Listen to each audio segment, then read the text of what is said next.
Salam. Dünənki video haqqında biraz danışmaq istəyirəm. Əslində, dünənki video haqqında deyil bu. Dünənki videoya yazılan rəy ilə bağlı fikrimi bildirmək istəyirəm desəm daha doğru olar. Əslində, bir müddət əvvəl mən tənqid və sərhədlərin müəyyənləşdirilməsi haqqında bir video çəkmək istəyirdim. Amma sonra nəsə başım qarışdı, o yaddan çıxdı. Və dünənki videoya bir rəy yazılanda bugün mən fikir verdim ki, o mövzunu danışsam yaxşı olar, həm də yerinə düşər. Əslində, bu dünənki mövzunun davamı deyil. Çünki orada konkret bir şeydən danışılır. Orada heç tənqiddən də getmir tam olaraq söhbət. Orada özünə dəyər müəyyənləşdirilməsindən gedir və bu dəyəri yalnız və yalnız özümüzün müəyyənləşdirməli olmamızdan söhbət gedir. Orada tənqid sadəcə olaraq bir söz olaraq keçir və indi belə başa düşürəm ki, onu biraz açmaq lazımdır. Əvvəla mən tənqidi tək bu videoda, tənqid sözünü tək o videoda işlətmirəm, daha əvvəllərdə işlətmişəm. Biraz da mənim YouTube kanalım Facebookla əlaqəli olduğuna görə daha çox oradakı dostların burada olduğuna inanaraq, biraz da ona arxain olaraq o termindən rahatlıqla istifadə elədim. Əslində, danışarkən hiss elədim belə bir mübahisə doğuracağını. Yəni, bunu qabaqcadan gördüm, görmədim desəm doğru olmaz. Bilirdim mübahisə doğuracağını, amma çox da üstündə durmaq istəmədim. Çünki Facebookdan da məni izləyənlər bilir ki, orada da mən həmişə tənqidi eyni mənada işlədirəm. Amma bilirdim ki, diqqətli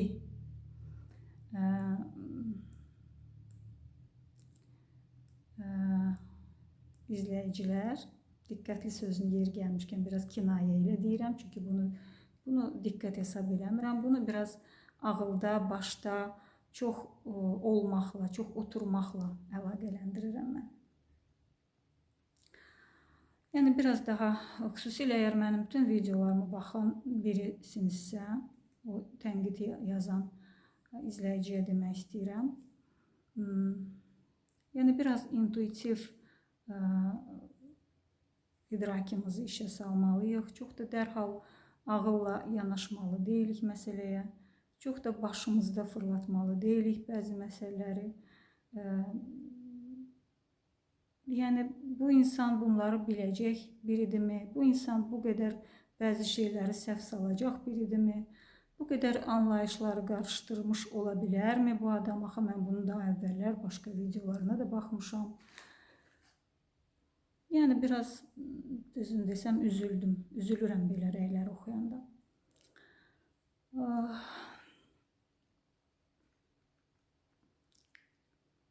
Əvvəla bir şey demək istəyirəm. Sözlər fərdidir. Bunu bir dəfəlik başa düşək. Hər bir söz fərdidir. Əgər biz bütün sözlərin belə çox böyük, çox geniş açıqlamasını gözləsək, o sözü işlədən adamdan, onda işlər biraz çətin olar. Və çox vaxtda biz elə məhz bu cür çətinləşdiririk işləri. Baxın, dünyadakı bütün müdrik insanları, ən azı tutaq ki, mənim müdrik hesab elədiyim insanları yığsaq, çünki onlar da çox böyük bir siyahı təşkil edərlər. Yığaq hamısını, siyahılaşdıraq belə və baxaq görək bu insanlar hansı sözləri, hansı mənada işlədiblər və öz dedikləri sözlərinə əlavə izah, şərh veriblərmi? Belə bir şeyə rast gəlmərik. Və onlara baxsaq, onların böyük əksəriyyəti bir-birinə zid anlayışlardan, sözlərdən istifadə ediblər. Yəni məsələn Krishnamurti və Osho. Bunlar arasında mən ziddiyyət görürəmmi? Yox. Qətiyyən görmürəm. İkisi də özünü dərk etmiş, aydınlanmış insanlardırmı? Bəli. Anlamış insanlardırmı? Bəli. Amma axtarsaq, eyni sözü nəinki müxtəlif, hətta əks mənalı sözlər kimi işlətdiklərini biz görərik. İndi mənim əlimdə konkret misal yoxdur, amma belə şeylərə mən çox şahid olmuşum. Və nəinki Osho və Krishnamurti, bütün yenə deyirəm, kimləri istəyirsiniz, dünyanın birini götürün, bu başından birini aparın, o bir başından götürün. Mütləq onların danışıqlarında, dillərində, leksikonlarında eyni fikri ifadə eləmək üçün əks mənalı sözlərdən istifadə elədiyini biz görəcəyik. Yəni, ona görə mən hər zaman deyirəm ki, kontekstə önəm verək, intuisiyamızı işə salaq, çox da ağılla yanaşmayaq məsələyə, çox da sözlərə ilişməyək, sözlərə takılmayaq. Daha çox mənanı tutmağa çalışaq ki, bu adam nə demək istəyir, bu adam bu kontekstdə nə demək istəyir.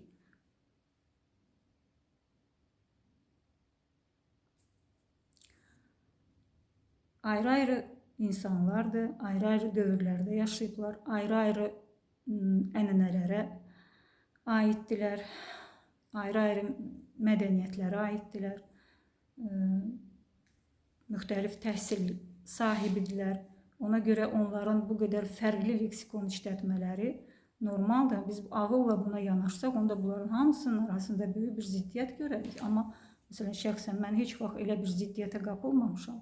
Heç vaxt, məsələn, Osho belə deyib, Krishnamurti bunun əksinə deyir ki, filan kəs belə deyib, Ramana Maharshi belə deyib, Nisargada tamam başqa bir şey deyib ki. Heç vaxt mən bu cür yanaşmamışam məsələyə. Məncə, onlar hamısı eyni şey deyib, sadəcə fərqli sözlərdən, fərqli cümlələrdən, fərqli, hər şeyləri fərqli olub, bütün danışıqları, üslubları, yanaşmaları, hər şeyləri fərqli olub, amma eyni şeydən danışıblar. Baxın, mən həmişə o eyni olanı görməyə, eyni olanı tapmağa meyilli olmuşam. Şəxsən mən həmişə belə olmuşam. Fərqləndirmədən çox birləşdirməyin tərəfdarı olmuşam. Ona görə yenə qayıdıram məsələyə, sözlər fərdidir. Hər kəs hansı sözü, hansı mənada işlədir, bu biraz fərdidir və dərhal da bir insanın dilində bir sözü götürüb dərhal da irad bildirməyə tələsmək lazım deyil. Bu məsələnin bir tərəfi. Gələk məhz tənqid məsələsinə. Tənqid sözünü mən dediyim kimi bu mənada işlədirəm. Tənqid mənasında. Pis bir şey kimi, mənfi bir şey kimi, sağlam bir şey hesab etmirəm mən tənqidi. Siz sağlam tənqid nəyə deyirsiniz? Onu ortaya qoymalısınız misallarla. Mən buna sağlam tənqid deyirəm. Baxaq görək, mən ona nə deyirəm. Yəni, bu demək deyil ki, siz deyirsinizsə ki, filan şey sağlam tənqiddir və mən bunu kökündən inkar edirəm. Mən sadəcə onun adını başqa cür qoyuram. Yəni, ola bilərmi ki, mən bu qədərmi, nə bilim, geri düşüncəli biriyəm ki, mən hər şeyin üstündən xətt çəkim. Nəyə deyirsiniz sağlam tənqid? Mən tənqid nəyə deyirəm? Mən onu dedim. Mən tənqid buna deyirəm. Məsələn, misal, bir neçə gün əvvəl mənim suyum kəsilmişdi. Davamlı olaraq, məndə həmişə su problemi olur və yay girəndən yenə eyni şeylər başlamışdı və mən bir neçə gün su idarəsi ilə telefonla danışmalı oldum. Xeyli. Mən nə elədim? Mən şikayət elədim. İradlarımı bildirdim. Haqqımı tələb elədim. Zahirən elə görünürdü ki, mən onları tənqid elədim.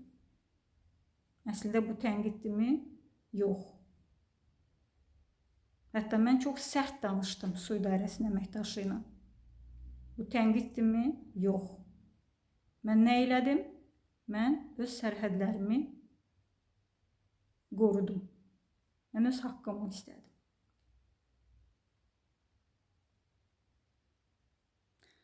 Kimsə gəlir mənim bir əşyamı, boşqabımı götürüb buradan bura qoyur. Mən neynirəm? Mən götürürəm o boşqabı, qaytaram yerinə, deyirəm bunun yeri buradır. Bu mənim boşqabımdır və burada durmalıdır. Mən belə istəyirəm. Bu mənimdir çünki. Mən onu tənqid elədim? Yox. Mən öz sərhədlərimi qorudum.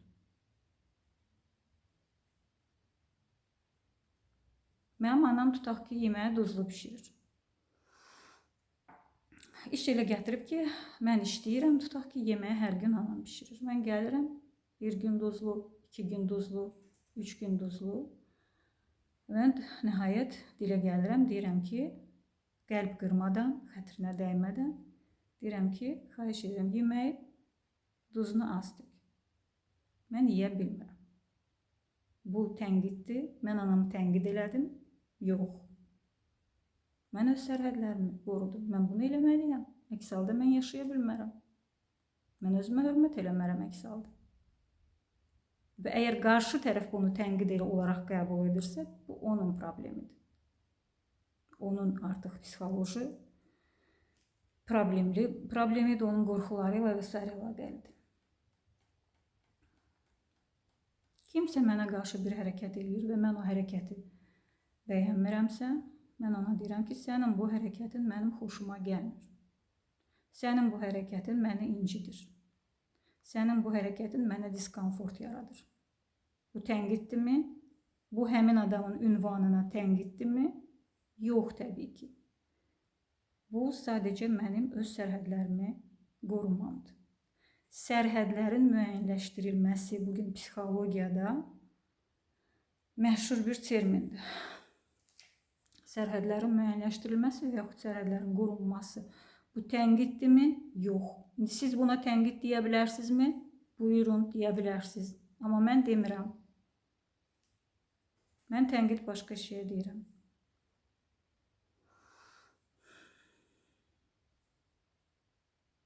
Çünki bu tənqid deyil axı. Yəni sağlam tənqid nəyə deyirsiniz? Müsbət tənqid, pozitiv tənqid nəyə deyirsiniz? Onu qoyaq ortaya. İndi bu deyə bilərsiniz ki, hətta rəydə də yazmışsınız ki, bu özü də bir tənqiddir. Mən də buradan müəyyən qədər tənqid edirəm. Bu tənqid deyil. Mən heç kimi konkret bir adamın həyatı haqqında, konkret bir insanın hansısa bir hərəkəti, davranışı, fikri haqqında fikir bildirmirəm, hökm çıxarmıram. Mən məsələlərin sadəcə psixolojisini, psixologiyasını göstərməyə çalışıram. Elə olsa, əgər bu tənqid olsa, onda heç kim danışmasın, heç kim kitab yazmasın, heç kim fikir bildirməsin, heç kim heç nə deməsin. Yenə deyirəm, sözlər heç kimin fərdi mülkü deyil, yəni. Bu tənqid sözü Azərbaycan dilində sadəcə bir sözdür və hər kəs onu istədiyi kimi istifadə edə bilər. Bu fərdi bir şeydir. Ya siz nə qədər desəz də ki, bunu açıqlama bax gətirirəm. Həmişə də Facebookda, həmişə açıqlama gətirmişəm.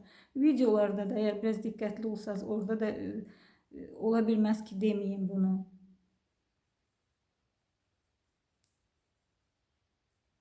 Amma çox da açıqlamaq məcburiyyətində də deyiləm. Biraz da siz öz fəhminizi, intuisiyanızı işə salın. Biraz da o birləşdirici məqamları tapın, fərqləndirməyə, ayırmağa, bölməyə, parçalamağa yox, birləşdirməyə meyilli olun.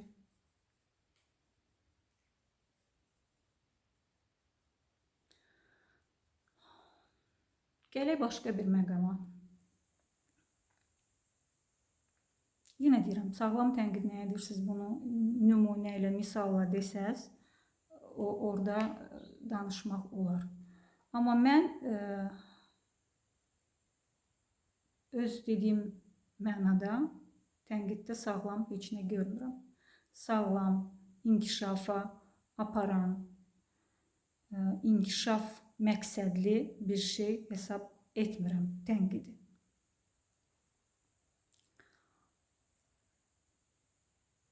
Baxın, bugün daha çox nə baş verir?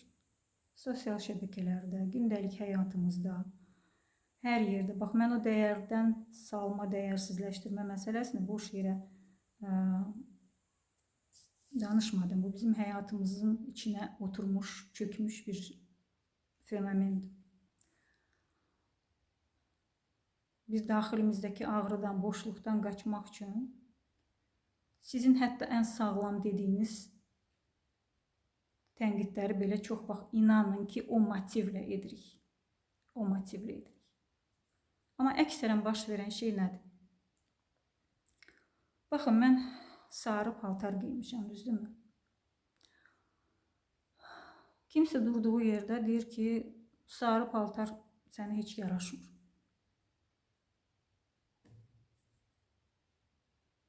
Nə deməkdir bu? Bugün baş verən şey bax budur. Hamı paylaşır. Güya tənqid edirlər. TikTok'dan götürür kimsə tənqid edir. Pisləyir. Mən demirəm o TikTok'dakını mən təqdir eləyirəm. Məsələ bu deyil. Amma mən niyə tənqid eləyirəm? Mən bura çəkmək istəyirəm diqqəti. Nə üçün tənqid eləyirəm? Bu inkişafa mı aparır? Həqiqətən bu inkişafa bir xeyri varmı bunun? Bu cəmiyyəti o cür şeylərdən təmizləyir mi? O TikTok'u və s. onları azaldır mı bizim həyatımızdan? O insanları, o tənqid etdiyin insanları ağıllandırır mı? Düzəldir mi? İslah edir mi? Mən o motivə çəkmək istəyirəm məsələni. Sən bunu nə üçün paylaşırsan? Nə üçün edirsən? Məndən kimsə gəlib soruşsa ki, bax, geyinsə sarı paltar və bir də yaşıl paltar geyinsə, desə ki, səncə bunlardan hansı mənə yaraşır? Mən o anda sadəcə fikrimi deyərəm. Yəni, o məndən soruşduğu üçün soruşursa, mən ona deyərəm, ya əgər ikisi də yaraşırsa, deyərəm, ikisi də sənə eyni dərəcədə yaraşır. Ya da hiss eləsəm ki, sanki yaşıl daha çox yaraşır, sanki üzünün rəngini daha açır və s. deyərəm ki, bax, yaşıl sarıdan biraz daha yaxşı yaraşır sanki sənə. Məndən fikrimi soruşdu, mən dedim. Bu tənqid deyil. Mən ona demədim ki, sənə sarı heç yaraşmır. Amma mən durduğum yerdə kimsə gəlməlidir ki, sarı sənə yaraşmır. Bundan mənim söhbət məndən getmir. Mən burada nəsə itirirəmmi? Mən tənqidə dözümsüzəmmi? Hər zaman mənə yazırsınız, tənqidə dözümsüzsən. Söhbət bu deyil. Oturun səhərdən axşama kimi məni tənqid edin. Ya məni, ya başqasını. Bundan mən mi dəyişirəm? Siz mi dəyişirsiniz? Siz mi bir şey qazanırsınız? Mən mi bir şey qazanıram? Siz də vaxt itirirsiniz, mən də. Siz də bəlkə əsəblərinizi biraz itirirsiniz, əsəblərinizi korluyursunuz, mən də. Başqa heç nə, başqa heç bir qazanc yoxdur. Bax, o cəmiyyətdə mənfi hesab elədiyiniz meylləri səhərdən axşama qədər oturun paylaşın. Mənim fikrimi soruşsaz, inkişafın istəyirsinizsə, həqiqətən cəmiyyətin, dünyamızın yaxşıya doğru getməyini istəyirsinizsə, o şeylərə səssiz qalın. Bəyənmədiyiniz hər şeyə səssiz qalın. Xoşunuza gəlməyən, içinizdə rezonans doğurmayan, bax, buranızı isitməyən, əksinə sizdə nifrət yaradan, ikrah doğuran şeylərə səssiz qalın. Sən ikrah doğuran şeyi, səndə ikrah doğuran şeyi gətirirsən, daha da göz önünə çıxarırsan, reklam eləyirsən biraz da onu. Və o TikTok'dakı da hesab eləyir ki, nəsə diqqətə layiq bir şey eləyir ki, bu qədər göz önündədir. Və heç məsələ bu da deyil. Məsələ, yenə deyirəm, sən bunu nə üçün edirsən? Sən bunu nədən qaçmaq üçün eləyirsən? İçindəki hansı boşluq, hansı sıxıntı səni vadar edir ki, kimisə pisləməyə, kimisə pis göstərməyə. Sən özünlə məşğul, özünü düzəlt. Sənin başqalarıyla nə işin var? Ən sağlamından misal getirək. Qoyuram bütün o kəskin, o dəyərdən salma elementlərini filan, onların hamısını qoyaq kənara. Ən sağlamına bax, misal üçün. Mən Facebookda bir yazı paylaşmışam, tutaq ki, öz yazımdır, tərcümədir, fərqi yoxdur. Kimsə gəlir altına yazır ki, ən mədəni formada, ən sağlam tənqiddən danışmağa çalışıram. Çünki bilmirəm sağlam tənqid nədir. Çox yanlış fikirdir. Məsələn, kimsə gəldi yazdı ki, çox yanlış fikirdir. Mənim üçün maraqlı olan məqam, o bunu niyə yazdı? Hər kəs öz içindəki o motivə fikir versə, məsələ oradadır, orada da bitir məsələ. Yəni, o həqiqətənmi mənim fikrimi yanlış, zərərli hesab edir və orada bu fikir yanlışdır deməklə mənim fikrim dəyişəcək, mən o fikirdən daşınacam və tez maraqlanacam, ay doğrudanmı yanlışdır, bəs sən necə fikirləşirsən? Mən onun fikri ilə mi maraqlanacam dərhal? Axı bu olmur, bu baş vermir, heç vaxt belə getmir proseslər.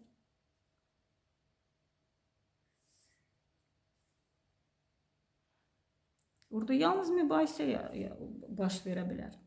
Mübahisədən başqa nə gedişat ola bilər orada? Niyə? Mən heç vaxt heç kimin statusunun altına girib bu yanlış fikirdir tipdə rəylər yazmamışam. Mən ümumiyyətlə çox nadir halda rəy yazıram. O da yalnız çox bəyəndiyimi, çox gözəl yazı olduğunu, necə daxilən, necə rezonans yaratdığını məndə, nə bilim, oxuyarkən gözlərim doldu və s. Nəsə belə şeylər yazıram mən. Ya da adətən status biraz sual şəklində qurulursa, yəni bir şey yazılır və dostların fikrini soruşursa, orada da girib öz fikrimi yazıram. Və heç vaxt hansısa bir statusa girib, düz deyirsiniz, doğrudur, amma bu hissəsi yanlışdır. Biraz düz düşünürsünüz, amma biraz yanlış düşünürsünüz. Hələ ki, belə rəy yazmağım mənim olmayıb. Heç vaxt da yazmaram. Çünki bunu çox mənasız bir şey hesab edirəm.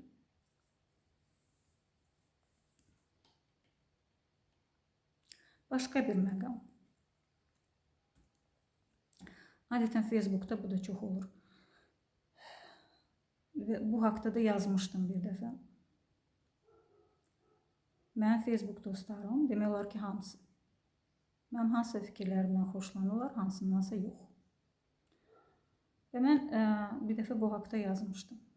Əgər bir insanın bir fikrini bəyənirsinizsə, başqa bir fikrini bəyənmirsinizsə, demək ki, o bəyəndiyiniz fikir də əslində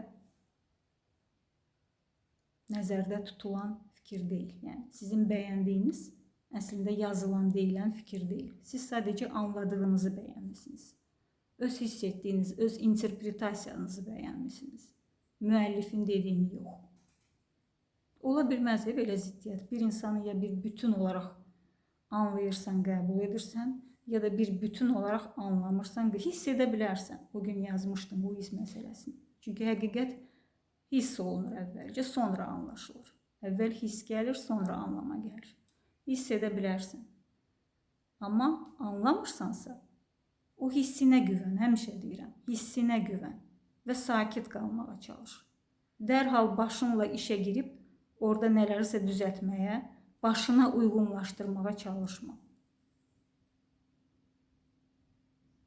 Mənim heç vaxt olmayıb ki, məsələn, Yuri Menyachixinin mən hansısa fikrini bəyənim, hansınısı bəyənməyim, qəbul etməyim.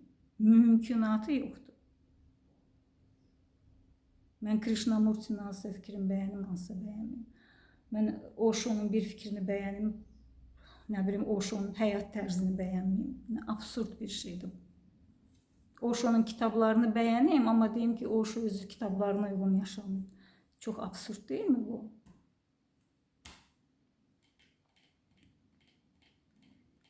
Ramana Maharshinin bir fikrini bəyənim, başqa bir fikrini bəyənim. Nisargadatta Maharajı birini bəyənim, birini bəyənməyim. Bilmirəm, müasir psixoloqlardan çox sevdim. Lilya Gradın bir yazısını bəhbəhlə oxuyum, o biri yazısını, bu nədir yazıb? Gülməyim gəlir həqiqətən danışarkən. Belə bir şey ola bilərmi?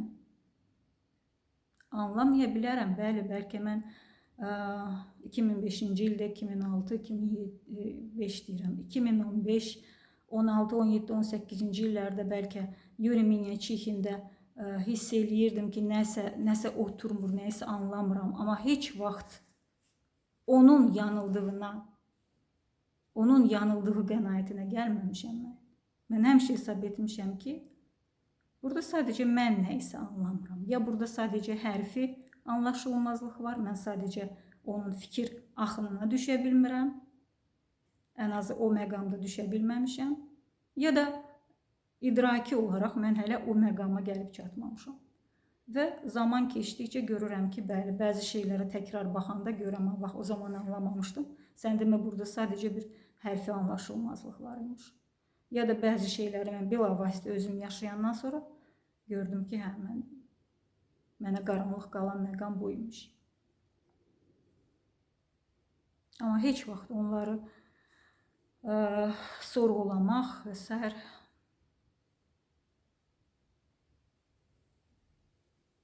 Yəni, kiçicik, bunlar da çox kiçicik şeylər olur. Ümumi olaraq birini ya anlayırsan, ya anlamırsan. Biri ilə ya total olaraq rezonans duyursan, ya da duymursan. Yenə deyirəm, əgər xoşuna gəlirsə, birinin bir statusunu like edirsən, ürək atırsan, sonra növbəti statusuna girib tənqid yazırsan, elə mənim dediyim mənada tənqid, yəni dəyərsizləşdirmə mənasında. Bu ola bilərmi? Olur. Amma demək istədiyim odur ki, o birisinə də anlama deməyəsən gərək. O gün yazmışdım bu haqda, yəni biz hiss edirik və anlamırıq. Amma anlamırıqsa, güclə də anlamağa tələsməyək. Hisslərimizə güvənək, hisslərimizdə qalaq, ürəyimizdə qalaq, sakit qalaq. Başdan çıxaq. Yəni, baş yaxşı yer deyil. Həmişə demişəm bunu. Baş bizi yaxşı yerə aparmır.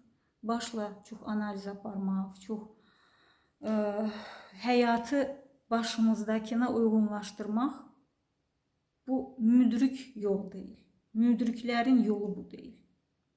Müdriklərin yolu nədir?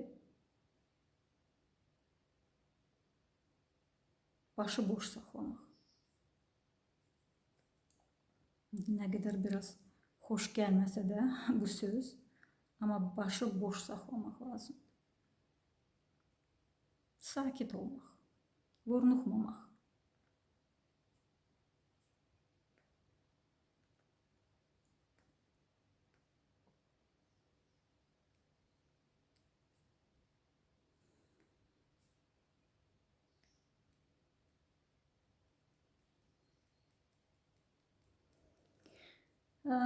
Başqa deyəcəyim şeylər var idi, unuttum. Tənqid belədir. Yəni, nəinki Yuri Minyachich, nəinki o biriləri, o başqaları, özümə belə yaxından, uzaqdan, az və ya çox dərəcədə ustad hesab elədiyim insanlar. Mən adi Facebook dostlarımın belə daimi oxuduğum Facebook dostlarım ki var. Yəni, onu da qeyd edim ki, rus dillilərdir onlar. Onların içərisində elə biri yoxdur ki, mən onların bir statusunu bəyənim, başqasını bəyənməyim. Söhbət like eləməkdən getmir. Ola bilər ki, heç oxumayım, vaxtım olmasın, nəzərimdən qaçsın, like eləməm. Like-dan getmir söhbət. Yəni, oxuyacağım təqdirdə bəyənməyəcəyim heç nə ola bilməz. və heç vaxt da heç birinə girib yazmaram ki,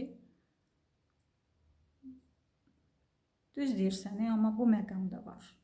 Yəni, mən %100 bilirəm ki, o məqamı bilir.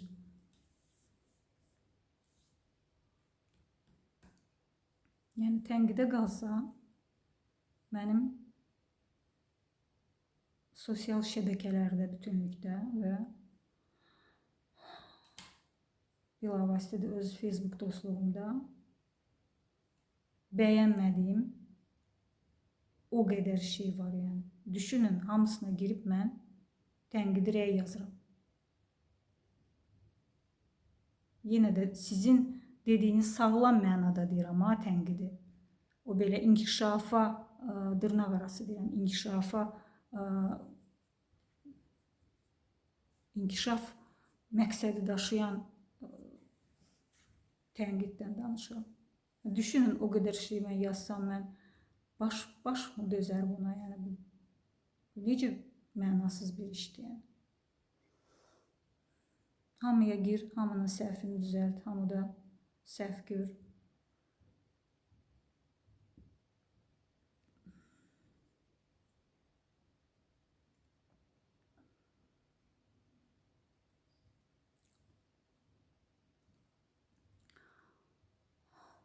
Tənqid mənim üçün budur. Həmişə də tənqidi mənasız hesab eləmişəm, həmişə də eləyəcəm. Mən tənqid buna deyirəm. Tənqidi mənasız ona görə də hesab eləmirəm ki, mənim tənqidə dözümüm yoxdur.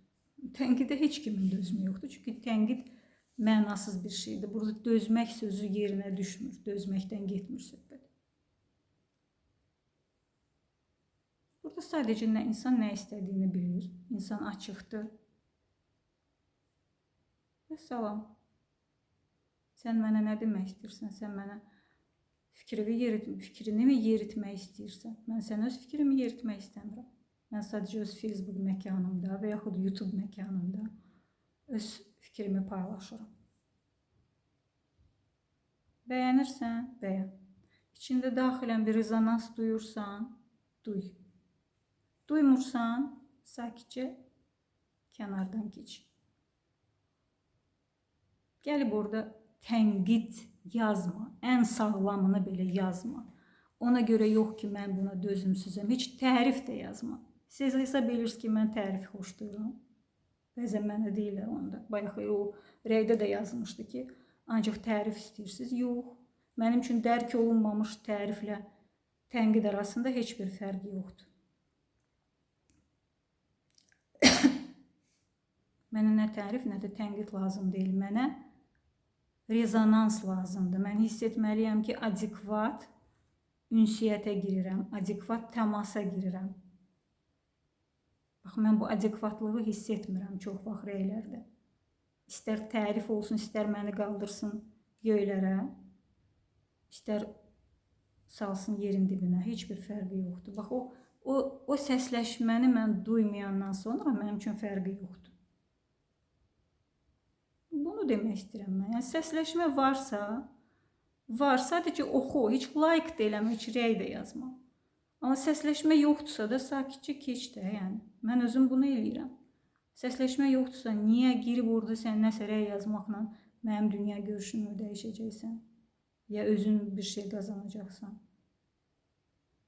Mən bunu deyəndə də, bu cür cavab verəndə də mənə deyirlər ki, sən tənqidə dözümsüzsən, bilmirəm, aqressivsən, hətta aqressiv belə deyirlər mənə. Aqressivliklə bunun nə əlaqəsi var? Aqressivlik nə deməkdir ümumiyyətlə? Bilirsiniz, aqressivlik nə deməkdir?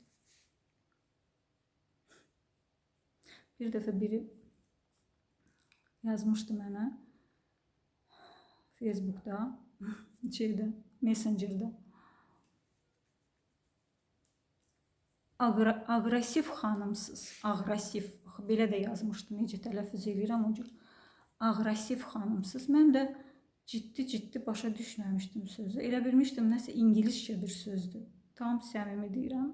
Elə bildim, nəsə mənim bilmədiyim nəsə ingiliscə bir sözdür. Mən hətta o zaman Facebookda danışdığım ingilis dilini bilən bir dostuma atdım o sözü ki, bax, mənə belə bir söz yazıblar. Bəlkə sən bilirsən mənasını nə deməkdir?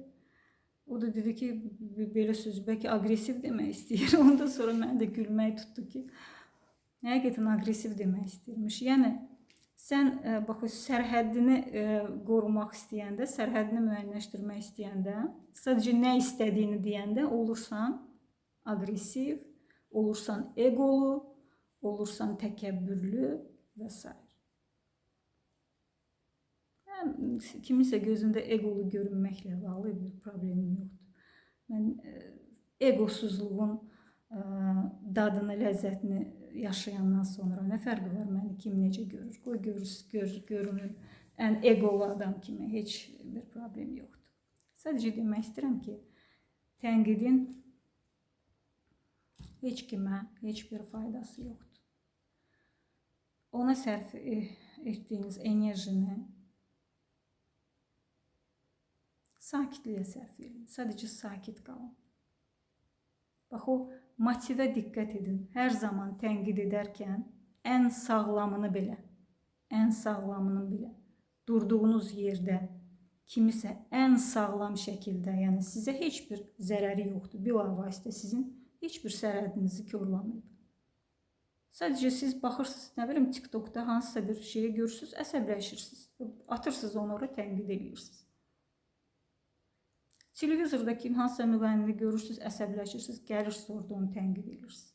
Hansısa siyasətçi bir çıxış edir, gəlirsiniz orada onu tənqid edir. Bilavasitə sizə bir zərəri dəydimi bunun?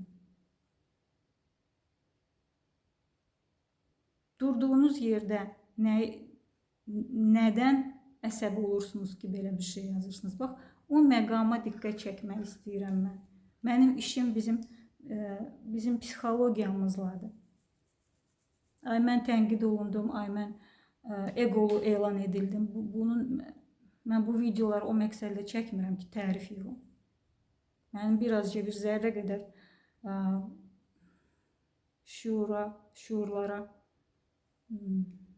düşüncələrə, həyat baxışlarına bir təsirim olacaqsa, mən bunun üçün eləyirəm, bunun üçün çəkirəm.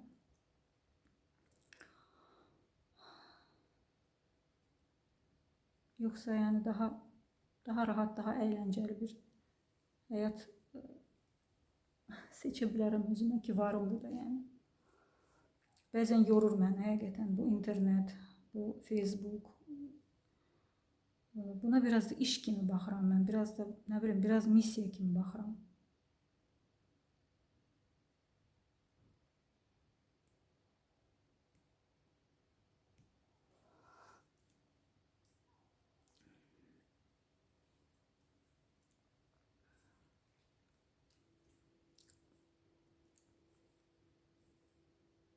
Tənqid yoxsa sərhədlərin qorunması. Biraz diqqətlə baxsa, hər kəs bunu görə bilər. Nə üçün eləyirəm? Elədiyim nədir? Adı nədir? Hardan gəlir? Hansı motivdən doğur? Çox sadədir hər şey. Sadəcə biraz daha diqqətlə baxmaq lazımdır. Tələsməyək. Hökm çıxarmağa tələsməyək. Oxuduğumuz hər şey haqda, anlamadığımız hər şey haqda hökm çıxarmağa tələsməyək.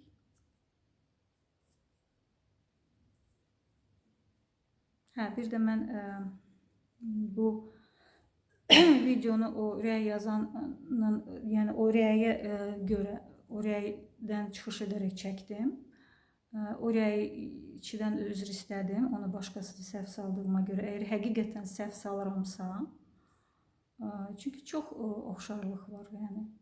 O cür insanlar bəlkə mənim ətrafımda çoxdur, mənəvi oxşarları çoxdur deyə ondan ola bilər səhv salıram. Əgər səhv salmışamsa üzr istəyirəm. Amma bütün digər məqamlar haqda danışdım.